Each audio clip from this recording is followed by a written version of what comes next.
Namaskaram. Welcome back. In the last video, I talked about how to recognize a missionary. Given the reality that every Christian is a missionary on a prowl in search of a prey, is there anything we can do to not only shield ourselves but also combat these vicious attacks? The first thing we can do is to be convinced without a shadow of doubt that every so-called kind gesture of a Christian is driven by an agenda to proselytize, and that every person a Christian comes in contact with is a potential convert. These converts are recruited with an agenda to expand the territory of the church. In this video, I will talk about what I have seen happen to people, especially young girls who fell into this Jesus loves you brigade's trap.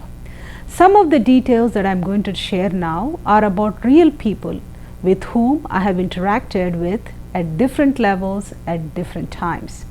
I wish that I had some way of exposing the evil that is happening in Christian communities without having to disclose these people's stories. Unfortunately, there is no other way to truly convey the magnitude of the wrongdoings that Christians are capable of doing to their victims if I stayed away from narrating these stories. If you recollect, in my last video, I talked about how a Christian is always on the job of recruiting people into Christianity. I also talked about a scenario of a total stranger picking up a conversation with a person sitting next to her in a bus to talk about Jesus. I know of a woman, let's call her Lata, who was recruited in this manner by someone who went out of her way to talk to Lata to bring her to church. The incident happened more than 35 years ago. Lata had a 4-year-old daughter, and let's call her Mani. At the time Lata was approached by this stranger, she was going through a very big crisis. She had just lost her husband who took his own life. A Christian lady from the church that I grew up in befriended Lata. It didn't take much time for Lata, who was a Hindu, to get converted to Christianity through this stranger. Once the conversion was complete, Lata, along with her 4-year-old daughter Mani, moved to live in the church. This church had a ladies' hostel where 20 other unmarried girls, all under the age of 30, were living, and Lata and her daughter lived in that hostel. This ladies' hostel is just a shed where each of these young women had a small place allotted to them to keep their belongings. All of these women were similarly recruited and were now living here inside the church, as they couldn't live with their own parents, as their parents were still Hindus or some kind of nominal Christians. The bottom line is that these unmarried women were brainwashed to believe that there is no safer place to live outside the 4 walls of this church in order for them to carry on their Christian journey. At least that's what they believed. They could not live in their own homes where they grew up. Almost all of these women had some decent education to go and earn a livelihood for themselves. Most of them were either teachers or nurses, and were recruited by the churches just around the time they finished their education and were ready to get jobs. What this means is that these women, who are now making some money using the education that their parents have provided them with, are now cut off from their families just around the time when they started working. So these women were in no way a financial burden on this church. On the other hand, they were a big asset because they not only paid for their own expenses but also paid 10% of their income and other money to the church. In addition to all these women were free labor that the church had at its disposal to use them in whichever way that it deemed fit. These women were free labor because all of their free time was spent in upkeep of the church property, such as sweeping, mopping and dusting. They also had to cook, clean and do all the housekeeping jobs in the church. In some sense, all of these women were some glorified servant maids who were at the beck and call of the church leaders. Some of these women were even sent to go and help out the church members and their families who lived outside this church compound to take care of the needs of the church members. These girls were like contract laborers, leased out to families at no charge whatsoever, as and when the church members needed help.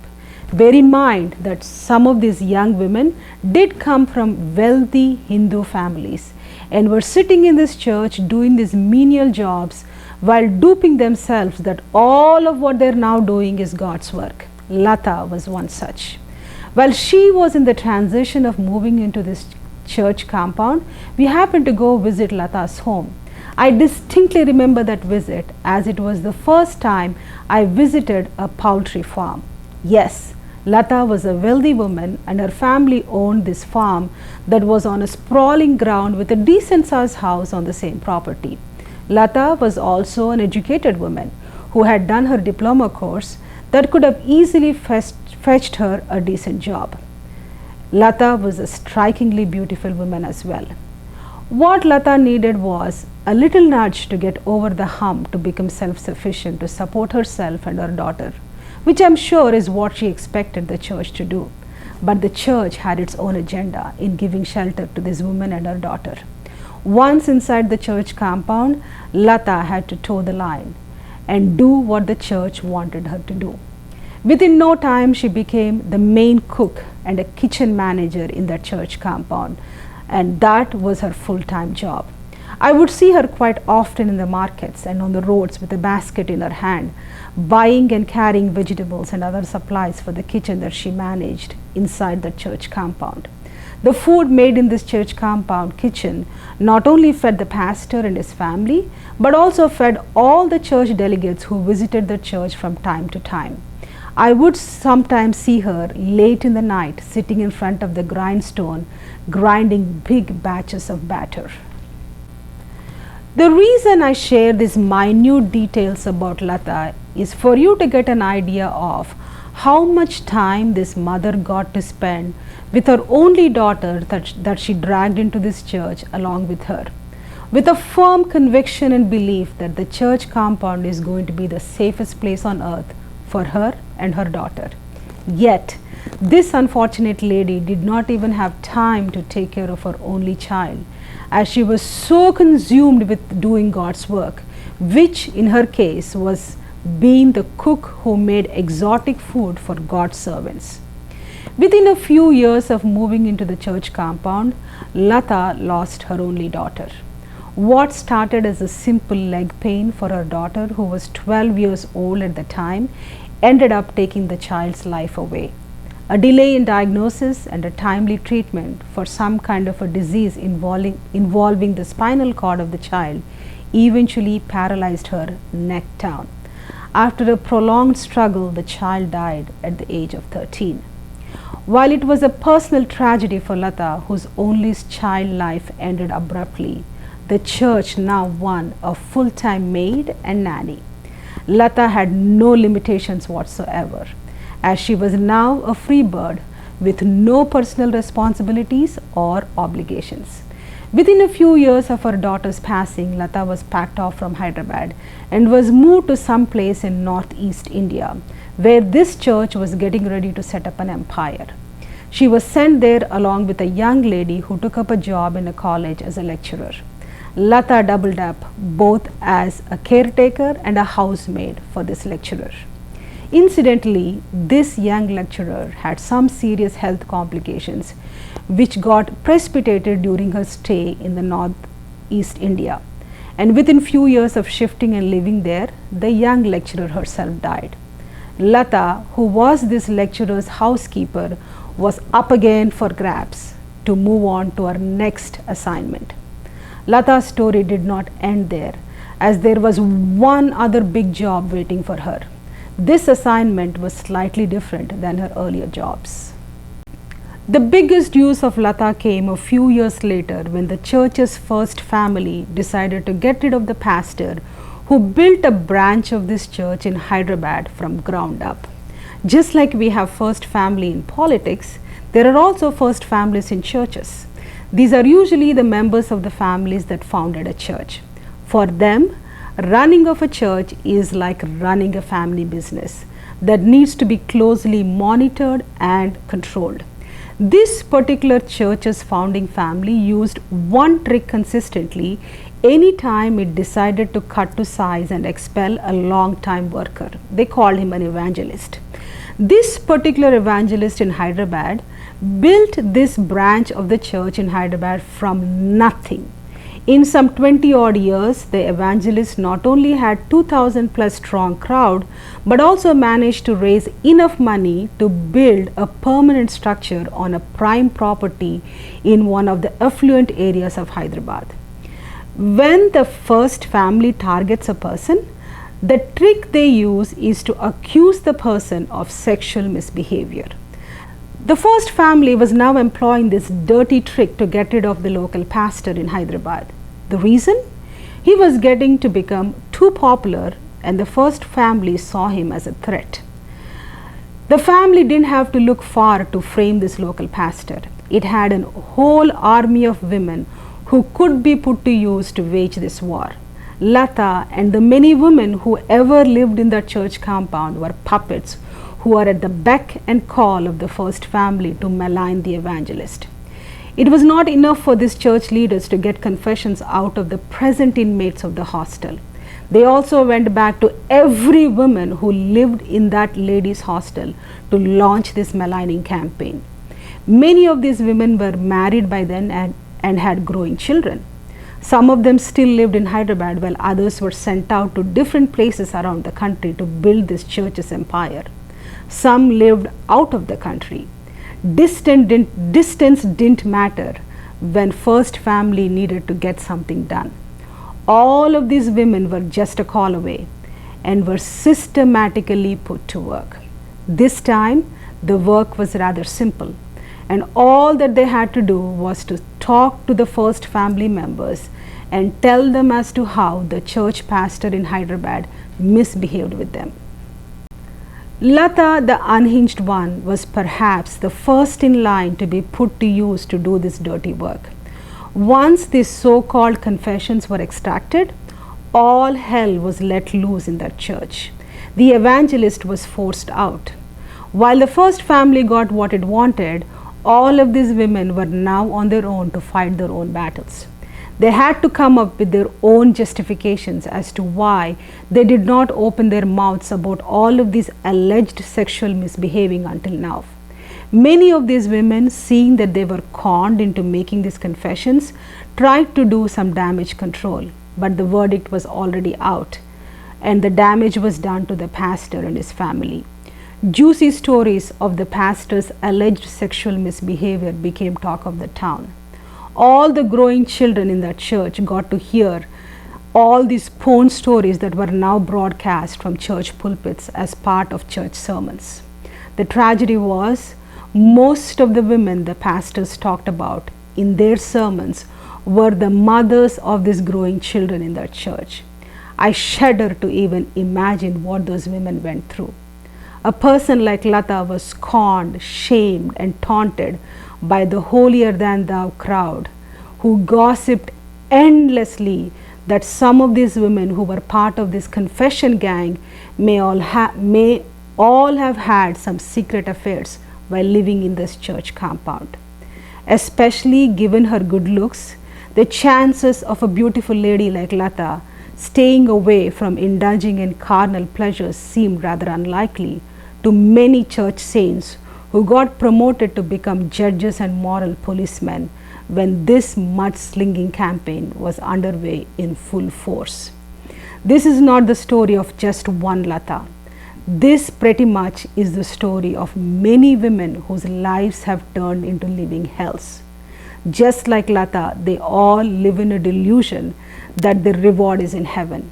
If you perhaps go and talk to Lata today, she will probably tell you that Christianity has given her this great assurance and hope that she will one day get reunited with her daughter in heaven. The tricks that Christianity plays with people's minds are truly mind-boggling. I have seen them all right from my childhood. For those that don't know, I grew up in an evangelical church in India, And all of what I'm talking about comes from my direct experience with Christianity.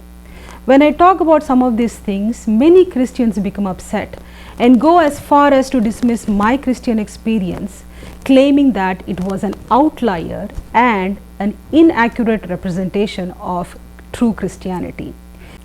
Many of these people who self-certify themselves as true Christians are consumed with anger after seeing my videos and resort to what they know to do best, which is to hurl abuses directed at me and my family.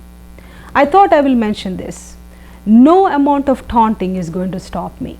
Those of you who are upset with what I am exposing need to do whatever it takes to clean your own churches while I continue to expose the filth that is piling up in your churches and other Christian communities. Christians are hardly my focus when I make these videos. My focus is to educate my Hindu brothers and sisters to be certain that they never become victims of Christian predation. While I share these stories, my intention is not to expose the individuals. My friends, I do this so that gullible Hindus can open their eyes to see the dangers lurking at their doors.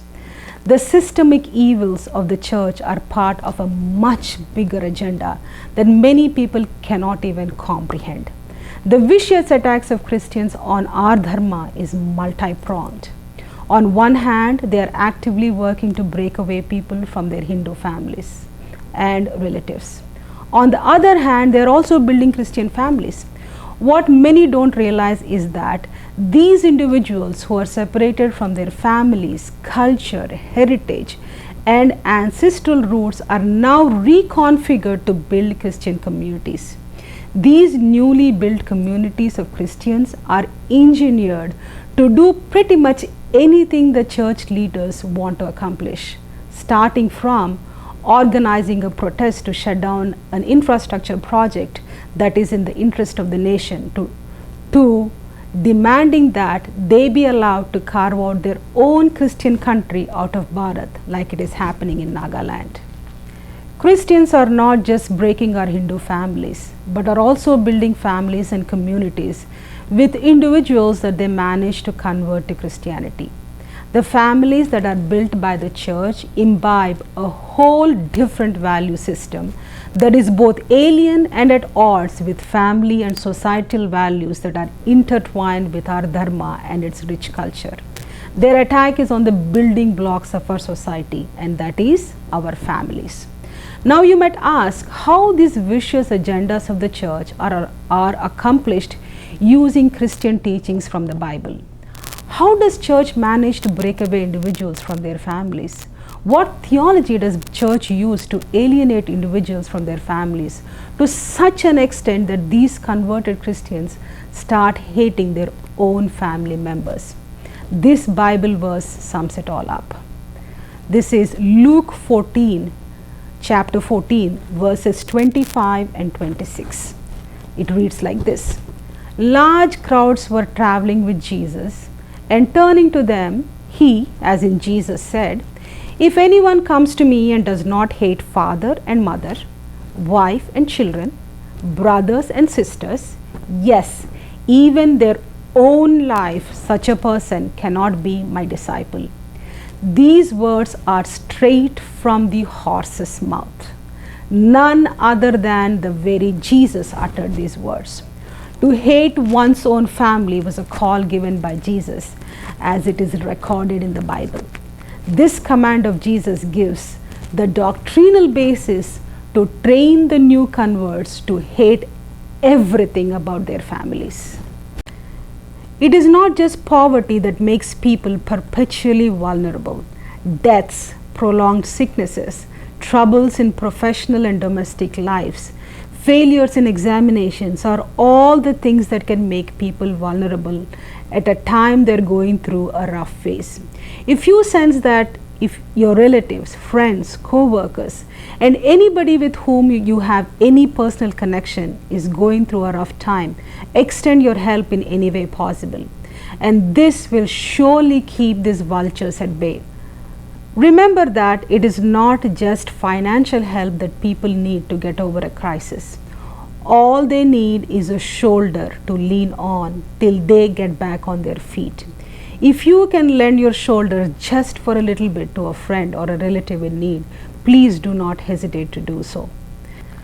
For all you know, your act of kindness is all that can stand between the individual who's having a rough time and a Christian missionary who's waiting to exploit the situation. But for your help, this individual might be taken as a hostage to be made into a puppet in the hands of the church, to turn him against his own family and, more importantly, his own motherland, Bharat. In my next talk, I will talk about how churches build communities using these young converts whose marriages they control. It is not just the wedding that the church conducts, but controls the entire married life of those who get trapped into these Christian churches. We'll talk about that in the next talk. Thanks for watching. Stay tuned. Stay safe. Thank you.